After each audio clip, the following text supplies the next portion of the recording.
বাংলা সিনেমার জগতে এমন একটা নাম টোটা রায়চৌধুরী যেটা কখনো ভুলতে পারবে না বাঙালি দর্শক।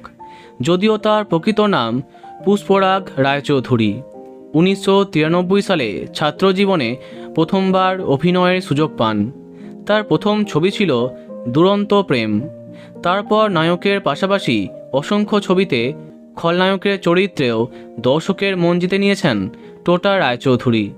তার ঝুলিতে আছে শ্বশুরবাড়ি জিন্দাবাদ, রামলক্ষণ, গোলমাল, পরাণ যায় জলিয়ারে, বলো না তুমি আমার, পাগলু, সানগ্লাস প্রভৃতি অসংখ্য ছবি।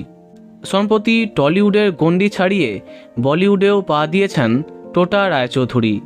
রণবীর সিং, আলিয়া ভাটের ছবি রকি ও রানী কি প্রেম কাহিনীতে নায়িকার বাবার চরিত্রে তাকে দেখেছে দর্শক, তাই তাকে নিয়ে আরও বেশি করে আগ্রহ চোখে পড়ছে।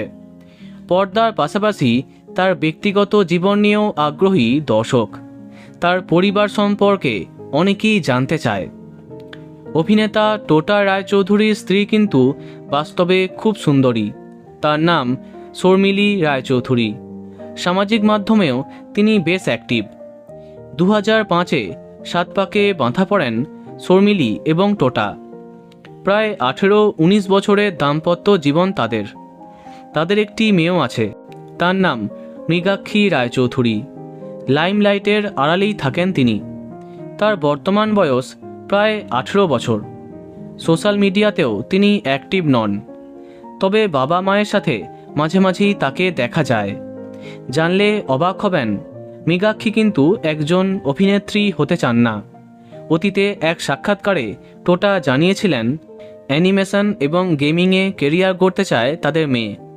এমনকি আইসিএসসি পরীক্ষায় 93% নাম্বার অর্জন করেছেন মৃগাক্ষী। পর্দার বাইরে একদমই পারিবারিক মানুষ টোটা। স্ত্রী ও মেয়েকে নিয়ে তার সুখী পরিবার। তো বন্ধুরা, টোটা রায়চৌধুরীকে আপনার কেমন লাগে কমেন্টে জানাতে পারেন। আর বাংলা বিনোদনের এই রকমই অনেক তথ্য পেতে এই চ্যানেলটি সাবস্ক্রাইব করতে পারেন। ধন্যবাদ।